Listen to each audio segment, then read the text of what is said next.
Doully, you've been at the Oval. It's Aussie versus England. This is women's cricket.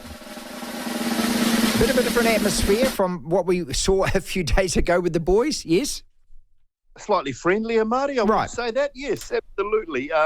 Cracking game of cricket again. The first time the Aussie women have been beaten in a T20 game in a long time inside the 20 overs. I think they lost a super over game somewhere on the lines in their 22 or 23 game streak. But it's the first time they've been beaten for a long time by England, and a cracking game. 186 for 9, played 183 for 8 in front of about 21,000 at the Oval tonight. Nice. Oh, brilliant. And look, okay, tell me the fundamental difference between when Australian women play the English women at cricket and the men play each other. What is the one key thing that is actually different? The sledging.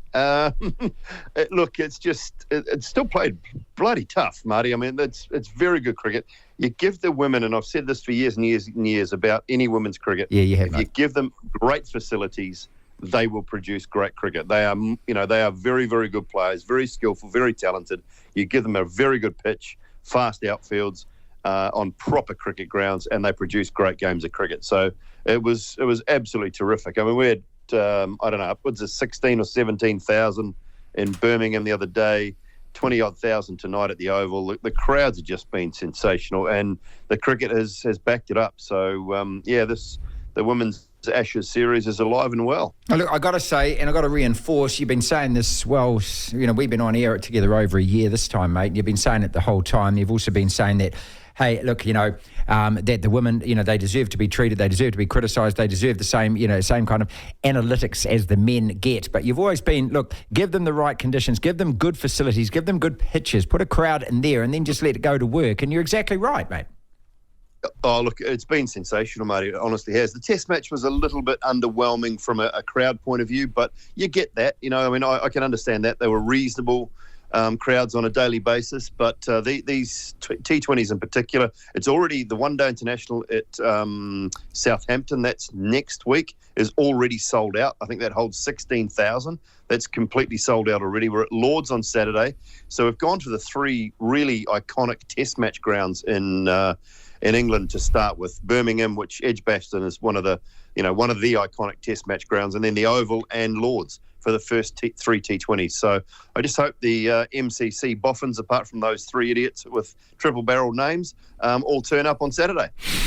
All right, mate. You've been in England a while. You've been obviously, your job is cricket all over the world. Have you seen an eruption like it over the last few days? The Prime Ministers are involved, for God's sake. I mean, please, get a grip, people.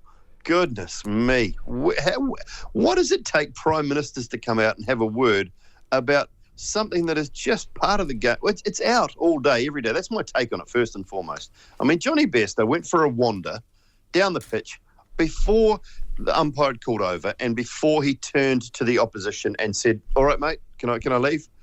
Which is always, you learn that from the age of 3, 4, 5, 6, playing the game of cricket. Stay in your crease until the umpire's called over or until you get a nod from someone in the opposition to leave your crease. He inexplicably walked out of his crease and was stumped. And I have no issue with what Alex Carey has said. And the spirit of cricket, bollocks, please. Spirit of cricket is something that suits you when it suits you, and none of these guys play by the spirit of cricket. Stuart Broad nicking one years ago to first slip and walking. Brendan McCullum running out Murali and Sangha. Brendan McCullum running out Paul Collingwood after ducking a bouncer for New Zealand. Paul Collingwood running out Grant Elliott and claiming it at the Oval, I think it was, when New Zealand went ballistic about it. None of these guys play by the spirit of cricket unless it suits them. So don't claim it, just on the odd occasion that it suits you. I say absolute bollocks to that. And I've never seen anything like it for such a trivial little matter that was so clearly out. It has just astounded me. Well, a couple of things happen here, and this is the overreaction to it, plus the Prime Minister stepping in. There's, it's called obfuscation. It's called smoke screen. There's obviously things going on in the politics of England that he needs a distraction from. So he jumps in. and also the players as well. Because when you break down the first two test matches, as you've been saying as well all along, both of those test matches were winnable for England. And at various times they played monkey cricket, and they've lost those games because of the foolishness and the decisions that they've made. This is, to me, a way of covering up some of the other questions that we should be asking and getting them to answer. Yeah, absolutely. And I think that's a really good point, Marty. Look, I mean, I consider Rob Key and Brendan mates of mine, but at no stage have they been questioned about the tactics and the selection policy that they've made. That everything is like all fluffy and all nice. And, these guys are 2-0 down. England have not lost a home Ashes series in over 20 years. Yet, the so-called greatest thing since sliced bread ever to happen in English cricket history, find themselves 2-0 down. They haven't lost in over 20 years at home. Now, they have a chance to pull it back, I get that, but they're 2-0 down in a series that really, they should have won the first test. I said that if they'd picked the right team in the first test and not declared when you got a bloke on 118, they possibly would have won that first test. And I know these are all shoulda, woulda, couldas, but these are their own mistakes. They're not Australia taking the game away from. These are their own mistakes. And they had the best of all the conditions at Lords. They had the best of the bowling conditions on day one and wasted them. And they had the best of the batting conditions when they were 180 for one and should have put Australia to the sword and didn't. Who's the better team so far then? Or is Australia just better at taking those opportunities when they really count? I think if you look through the lineups, you would still say Australia are the better side. I think they've had the better bowling attack, and I think man for man, that batting lineup of theirs has probably the better batting lineup. I mean, if you were to pick your Ashes team, compilation team, I mean, you'd still have Khawaja, Warner, you'd have Smith, you'd have Root, definitely from an England point of view. I mean, Joe Root, Ben Stokes, they would definitely make it. Outside of that, I'm not sure how many others you have in there, to be, completely honest with you. Jimmy on his best day would make it. You'd really only have 3 or 4 of the English players in the best 11 you could put on the field from the two teams. So I think that Australia do have still the stronger side, but it's not to say that the stronger side on paper always wins, because, we've just said England have been in these games. They've been in situations where they should have really taken advantage, and they haven't. But you know what Australia are like. You give them one sniff, one opportunity, and they will take it, and they will stamp on you, and that's what they've done. Simon Doull, 98 Test wickets for New Zealand, spends his life calling cricket from all over the world. We've got Headingley, and this is tonight, New Zealand time. A ground with much affection for New Zealand cricket, because that's where we won our first ever test against them over there. And I think Lance got a 7 for, and Paddles didn't get any wickets, but we actually beat them in 83, I think, if memory serves me correctly. Mate, you're a historian, you probably know this. What are we expecting tonight? Correct. The first thing is hostility from the crowd. But look, I'm loving this because, I was speaking to Scott Bailey a little bit earlier from AAP. The theatre, the drama, the pantomime that is this. And because this, some part of this rave is simply that you've been saying it the whole way along, and I've been saying it as well. Test cricket, ladies and gentlemen, is sustainable. It is financially sustainable. It can survive. There's enough income generated from this series alone, I think, to actually pay for England cricket for the next 3 or 4 years. It's like a Lions rugby tour. You can't tell me when it's 400 quid a ticket. Craig Cummins coming over, 400 quid a ticket to get into this test match, 1,500 in the corporates. Hundreds of millions of people are following it all over the internet, all over the world, let alone the TV viewing audience, the television rights that you're selling. Simon, I'm just adding up a balance sheet here going tick, tick, tick, tick, tick. This is a money generator.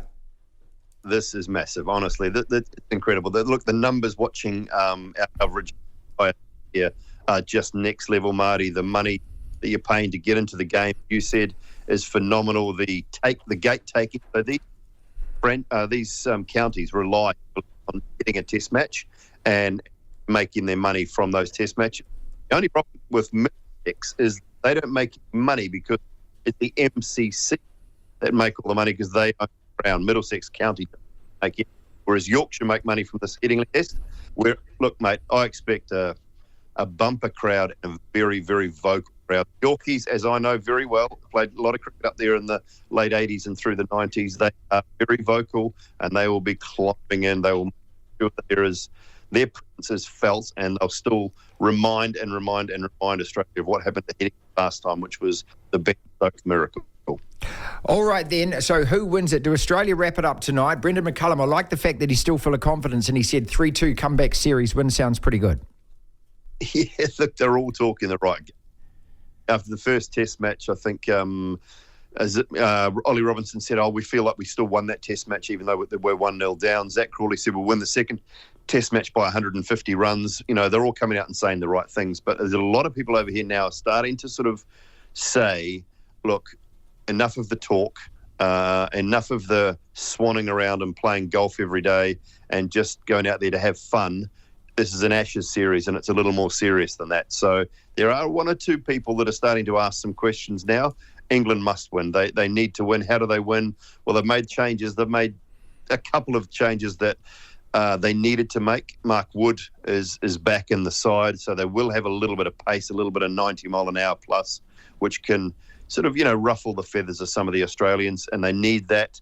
They've strengthened their batting depth a little bit. Obviously, Moeen Ali is back in after his fingers now recovered. Chris Wokes comes in as the 3rd/4th seamer, who is also, a very, very good batter. So that's stronger. They've lost Ollie Pope through injury, so Harry Brook will bat at 3. I have no issue with Harry Brook batting at 3. I think he's a better player against quick bowling than he is against spin anyway, so number 3 might suit him. But, they've still got Jonny Bairstow keeping, and he'll probably bat at 5. He'll be better for the first 2 test matches, but he still doesn't look 100% comfortable behind the stumps. So England have to win. Australia will, they'll probably bring in Todd Murphy instead of Nathan Lyon, and that should be about the only change they'll make, although I do think they missed Scott Bolland a little bit. However, Stark was brilliant. So I don't think there's any issue with that. Finally, mate, and we thank you so much for giving us so much time as always. Look, tactically, okay, Australia don't have to go for the jugular here because a draw means that they actually keep the urn, even though they do want to win the series. And also because of Baz Ball and the fact that, it's received a lot of criticism, and I think it's very valid that it has. But what else do England do except go hell for leather here and try and attack as much as possible, because this is a must-win for them? Yeah, and that's the problem. I mean, Australia really haven't had to take any wickets. They've sat back. They haven't had to bowl a lot of overs because England score so quickly that the Australian bowlers haven't been tired out. And they gift wickets away when they're in positions of strength because they continue to just play these aggressive shots in this aggressive role. So, look, Australia, I think they don't have to play aggressively, but they will just play their normal game. They'll play their normal style of test match cricket. And, England are going to have to take the game to them. I'll be interested to see what the surface is like, whether it's a similar type to Lords, whether it's got a bit of green grass on it and it has a little part to play on day 1.5 with the seaming ball, because you can get that at Headingley, but it does flatten out very, very quickly and just becomes a good batting surface. So I wonder what it will look like, when the covers come off in the morning and in our time and the coin goes up. Devlin. Awesome, Doully. Thanks, mate. Incredible. The platform.